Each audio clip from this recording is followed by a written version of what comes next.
How to price your coaching service. Are you charging too much? The short answer is probably not, so good luck and have a great day.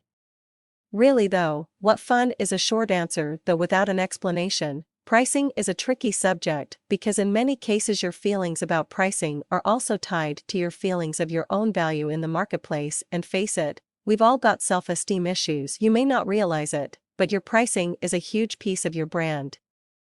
If you price yourself too low, you're going to look cheap and will attract a much different clientele than if you were charging a premium price. Then of course, you also run the risk of pricing yourself out of the market. So what's a coach to do? You first need to decide how you want to be perceived in your brand. Do you want to be the bargain brand or the premium? There is nothing wrong with either choice. It will depend on the image you want to put out there and what kinds of clients you want to attract.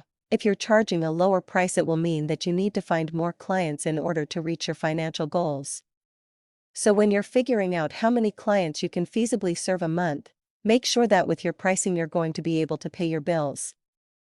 This may sound like a duh piece of advice, but you'd be surprised. Try to steer clear of hourly pricing. As a coach, it is so tempting to give yourself an hourly rate based on what you see other coaches charging. Sometimes hourly rates are okay for a one-off appointment, but in general, you should be creating coaching packages which will allow you to leverage your time and get out of that money for time mindset for both you and your clients. Another reason you want to get out of the time for money mindset is because it's easy to base the price per hour on the hour you are actually on the phone with a client, but there is so much more to running your coaching business, and your fees need to cover those costs. What do I mean by that? Well, and hell lip, you need to cover the cost of marketing to find clients, the administration of managing clients, the work you do to improve your coaching skills or coaching process, the time it takes for you to create worksheets and assignments, not to mention the in-between session emails or question answering. Suddenly charging hourly for your time on the phone doesn't sound very lucrative, does it? You also need to know your market and what level of pricing is appropriate. Do your research and check out other coaches that are serving the same market as you.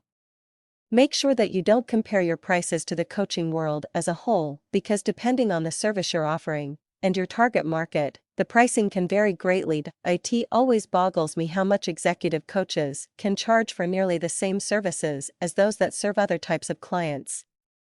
It all has to do with the market, what they can afford, and the value they associate with coaching services. So know your market and your competition and price yourself accordingly. This brings us back to the self-esteem issue in the beginning. Many coaches will price themselves dependent on how they feel they measure up to the competition, which is a terrible idea. You can't price yourself based on how you feel you measure up because, quite frankly, you're always going to be underselling yourself, even if you think that another coach has more experience or is better at coaching than you. They don't have what you have. Each of us brings a different set of experiences and talents, and they all have tremendous value. So stop thinking of others as better and recognize that they are just different. The value you bring to clients is probably so much more than you think, and you'll be surprised what people are willing to pay for the results you provide. Price is almost never the barrier to buying. The barrier is the perceived value in exchange for the price. If you deliver killer results that are exactly what a prospect needs in that moment, then you could be charging the moon and they'd take out their checkbook. During your initial consultation calls, you should always be asking your prospect what has held them back up until this point from getting help to solve their problem. The answer is nearly always not money, and by asking this you'll get great insight into your market and how you can overcome the actual barriers. So do your research. Find your sweet spot in the market that is in alignment with what your audience can afford, how you see your brand, and ultimately what you can quote someone without throwing up on their shoes.